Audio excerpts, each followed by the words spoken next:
surte el efecto deseado y el resto de candidatos no parecen dispuestos a arriesgarse. Ha sido un debate que se ha concentrado en la política internacional, un tema que generalmente no tocan mucho los candidatos, sobre todo los republicanos, lo que ha sorprendido haber tenido un curso intensivo de política internacional y sobre todo la manera como enfrentar al ISIS. Ahora, más allá de criticar lo que ellos llaman la corrección política del presidente Obama y de demandar un cambio de tono, realmente no se ve una iniciativa diferente. Están en contra de mandar tropas, por ejemplo, al terreno, hablan de atacar a los familiares de los terroristas, de eliminar la llegada de musulmanes a territorio estadounidense, pero más allá de eso, ¿qué proponen como estrategia? Bueno, varía dependiendo del candidato. O sea, uno de los efectos de la debacle, para decirlo claramente, de la política exterior y de defensa de George W. Bush es que algunos de los elementos fundamentales de esa política, el unilateralismo, el intervencionismo, promover o no la democracia, al menos como objetivo declarado. Si la intención real es esa o no es otra discusión. Todos ahora, que antes eran temas de consenso en el Partido Republicano, son temas de confrontación. De hecho, Ted Cruz lo dijo explícitamente, el mundo, y lo dijo también Trump, el mundo estaría mejor si Saddam Hussein siguiera gobernando Irak, si Gaddafi siguiera gobernando Libia. Cruz y Trump, es curioso que Cruz esté segundo, porque Cruz tiene un perfil muy parecido al de Trump y es el único que no lo atacó, es el que más se parece. Ambos hablan de restringir la inmigración musulmana, lo cual, cuando uno lo piensa en términos prácticos, no ayuda a nada, porque primero hay unos 12.000 homicidios con arma de fuego en Estados Unidos que no tienen nada que ver con la política. Y restringir el ingreso de musulmanes no hace nada para detener esos homicidios. Los homicidios de motivación política, lo que podríamos llamar terrorismo, solo dan cuenta de 93 muertes en más de 14 años. Desde el 11 de septiembre hasta San Bernardino, el terrorismo dentro del territorio americano solo mató a 93 personas. Detener el ingreso de musulmanes no hubiera detenido la mayor parte de esas muertes, o no hubiera prevenido la mayor parte de esas muertes, porque 48 de los 93 homicidios fueron perpetrados por terroristas de extrema derecha, no por yihadistas. Y los que fueron perpetrados por yihadistas mayoritariamente fueron perpetrados por yihadistas que eran ciudadanos nacidos en Estados Unidos. Prevenir la inmigración de musulmanes no hubiera hecho ninguna diferencia. De cualquier modo, ¿cómo previenes la inmigración de musulmanes? Si tú dices, ahí Cruz tiene un punto de vista un poquito más sensato. Igual, un poquito, bueno, claro, dentro de el extremo lunático, es menos lunático que Trump, porque sigue planteando que no entren musulmanes, pero lo define por país. Entonces, países en donde hay una importante presencia del Estado Islámico. Eso es distinto porque establecerlo por religión viola principios de la Constitución norteamericana que establecen la libertad de religión, pero además si tú lo haces por país, los países emiten pasaportes. Y entonces puedes saber de qué país es nacional una persona por el documento de identidad con el que se presenta en migraciones. Pero si lo haces por religión, la mayoría de documentos migratorios no hacen constar la religión. ¿Cómo defines quién es y quién no es musulmán?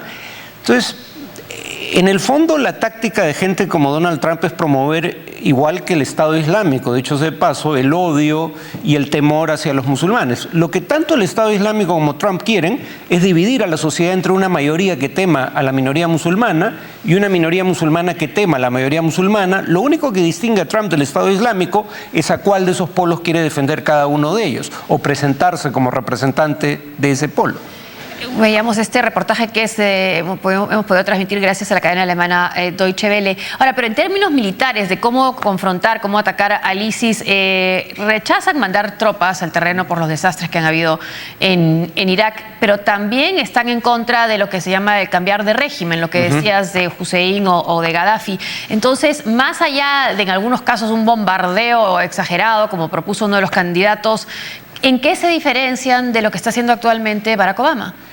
En el caso de Bush, en realidad no mucho, no se diferencia mucho de lo que está haciendo Obama. En el sentido siguiente, él habla de la necesidad de trabajar con aliados locales y tratar de hacer alianzas internacionales. ¿Por qué es importante la existencia de aliados locales? Uno no puede decir que lo que falta en Siria sea más bombardeos. Todas las principales potencias, salvo China, están bombardeando Siria. ¿Cuánto más se necesita? Desde hace más de un año, además, ¿no? ¿Cuántos bombardeos más se necesitarían? El tema no es, para empezar, los bombardeos tienen un riesgo grave de causar bajas civiles que a su vez generan resentimiento que alimente a los yihadistas. Pero en segundo lugar, atacar desde el aire no es suficiente si no hay una fuerza de infantería en tierra que avance para controlar el territorio. Bueno, ahora en esta noticia hablaban del Estado Libre Sirio, pero esa no es una fuerza suficientemente importante. Están los kurdos, pero tampoco han sido suficientes. Exacto, en Irak es más fácil, porque finalmente hay un ejército nacional que tiene el respaldo de todas las potencias que podría cumplir esa misión. Por ahora no es suficientemente poderoso para hacerlo, pero al menos hay consenso en la identidad de quién lo haría. Y además los kurdos iraquíes no generan los recelos en Turquía que generan los kurdos sirios o las organizaciones que pretenden representarlos. En Siria es más complicado, pero en todo caso esto está empezando a cambiar. Entonces yo sí creo que el Estado Islámico está retrocediendo en Siria e Irak y por eso ataca fuera de esos territorios. Aunque lo ataquen mucho a Barack Obama por decir que está restringido.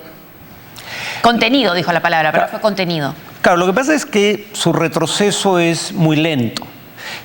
Más de un año de bombardeos y siguen controlando Raqqa y Mosul. Lo que habría que recordar, sin embargo, es que lamentablemente estos son procesos que toman tiempo. Al-Qaeda atacó el 11 de septiembre, han pasado más de 14 años y no ha sido destruido. Claro. El punto es que ha sido contenido. Y bueno, y en el caso que hemos conocido nosotros y de qué manera el terrorismo de Sendero Luminoso empezó a atacar Lima, no porque estuviera fuerte en la sierra, sino precisamente porque había sido derrotado en gran parte por los ronderos. Ese es un excelente ejemplo. O sea, eso es un poco lo que podría ponerse como ejemplo para entender lo que está haciendo el Estado Islámico.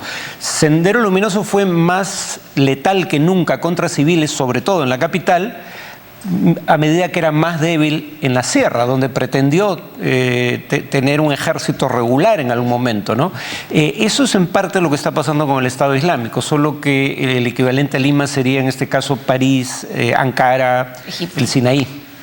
Ahora, hubo, leyendo críticas también al debate, tratándose de un debate política internacional en Estados Unidos, no se mencionó a la China, por ejemplo, y sí se mencionó a un rey que ha muerto. Por ejemplo, el gobernador Chris Christie de Nueva Jersey dijo que él conversaría con el rey Hussein de Jordania. Sí, a través de una ouija tal vez sea posible, ¿no? Porque murió en 1999. Por lo menos Carson no volvió a confundir a una organización político-militar con un plato de comida, pero en algunos casos digamos, uno puede decir es un mero error. El punto es que cuando los errores se repiten ya reflejan que es desconocimiento, no error, ¿no? Claro. Ahora, otra noticia que llega desde Estados Unidos es una decisión que ya se esperaba, ¿no? Y se comentaba mucho que iba a tomar la Reserva Federal de Estados Unidos de subir las tasas de interés. Eso fue un tema, además, que estuvo del cual se estuvo muy pendiente la reunión de gobernadores del Fondo Monetario Internacional y el Banco Mundial acá en Lima, y por las repercusiones que puede tener. Bueno, a mí que me afecta lo que haga la Reserva Federal de Estados Unidos, dice el país. Al Perú, ¿cómo le afecta esta decisión estadounidense? El tema es que esto no afecta por igual a todos los peruanos. Los exportadores van a ganar porque esto va a tender a apreciar el dólar y entonces si tú exportas, por tus dólares te van a dar más soles. Si eres exportador, eso te ayuda. Si estás endeudado en dólares, vas a tener, y tus ingresos son en soles, vas a necesitar más soles para comprar los dólares que necesitas para pagar tu deuda. Si estás endeudado en dólares y tus ingresos no son en dólares, vas a sufrir las consecuencias. Si se devalúa el sol o sube o se deprecia el sol o se aprecia el dólar, los productos que se importan van a tener que pagarse más soles por cada dólar de valor del producto. Entonces, digamos, los productos importados van a tender a subir de precio en el Perú, eso va a generar más inflación. Entonces, digamos, la respuesta es que esto es tiene efectos mixtos. El efecto neto probablemente no sea favorable para países como el Perú, porque otro efecto que tienen medidas como esta es que a medida que suban las tasas de interés en Estados Unidos, es más atractivo invertir en Estados Unidos. Capitales que antes hubieran venido a mercados emergentes ahora van a ir a mercados como el norteamericano, que están mejorando su rentabilidad y siempre fueron más seguros. Ahora, sí es una señal de que la economía estadounidense empieza lentamente a recuperarse después de la crisis. Sí, sin embargo hay quienes dicen hay que tener en cuenta dos cosas. El mundo no está ayudando. China está disminuyendo su tasa de crecimiento, Europa está creciendo a tasas muy bajas, Japón no termina de salir del todo de una situación de estancamiento. Entonces, si hay malas noticias internacionales, los shocks externos pueden afectar el desempeño económico de Estados Unidos. Además, esto va a hacer que las exportaciones norteamericanas sean más caras y en ese sentido no va a ayudar al crecimiento. Pero además, por otro lado, está el tema de que algunos dicen las cifras de empleo parecen buenas, pero el desempleo ha caído, por un lado porque se está generando empleo, eso es una buena noticia, pero también ha caído el desempleo porque ha aumentado el número de gente que se cansó de buscar empleo y ha dejado de hacerlo. Entonces la situación no es total, no es tan buena como para tomar esta decisión ahora, es lo que algunos dirían. En todo caso, que se pueda contemplar esta decisión es síntoma de que Estados Unidos, al menos comparado con otras grandes potencias, va relativamente bien. Y por eso es que la economía casi no es uno de los temas que estamos viendo ahora en estos debates, ¿no?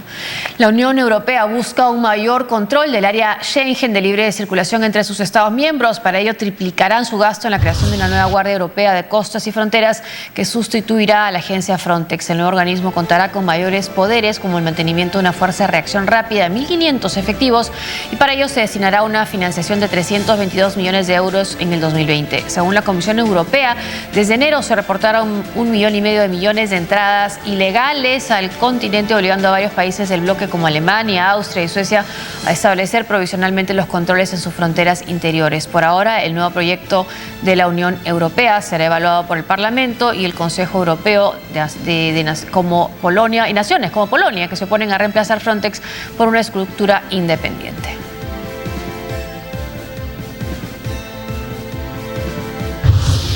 Bueno, y son todas que se está tomando al interior de la Unión Europea ante esta crisis inmigratoria, ya creo que sin precedentes, ¿no? Y ante la cual la misma Angela Merkel ha dicho que ya Alemania está llegando a un límite también, ¿no?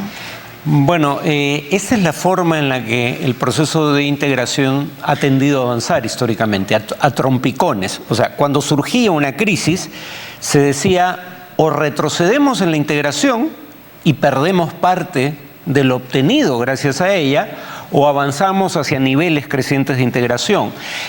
Y eso es lo que está ocurriendo ahora. Hay una crisis por el tema de los refugiados y por el tema del terrorismo en torno a cómo gerenciar esta frontera externa común, que siendo común es custodiada por cada país individual, no de manera colectiva. Entonces, el avance sería, tengamos algún mecanismo para, en caso de necesidad, gerenciar de manera conjunta los problemas de la frontera común, porque si tú entras a Bélgica ya no necesitas pasaporte para entrar a Francia. Entonces, Bélgica es la frontera externa de Francia en ese caso, ¿no? El problema, sin embargo, es que en el pasado la idea era avanzamos en niveles crecientes de integración porque si retrocedemos perdemos los beneficios de la integración. El problema es que hoy en día muy poca gente ve los beneficios de la integración y entonces ahora el riesgo es real de que en lugar de avanzar se termine retrocediendo. Y que avancen movimientos nacionalistas como Le Pen en Francia o como los que ya están en el poder en Polonia. Sí, o incluso algo que no implica movimientos nacionalistas extremistas como esos dos, sino un conservadurismo democrático como el de Gran Bretaña, que sin embargo también empieza a hablar de la necesidad de controlar la migración dentro de la Unión Europea. Y tienen que sostener un referéndum dentro de no mucho, ¿no? Exactamente. Se cumplió un año de la masacre en una escuela en la localidad de Peshawar, en Pakistán. Un contingente talibán asesinó a 151 personas, entre ellas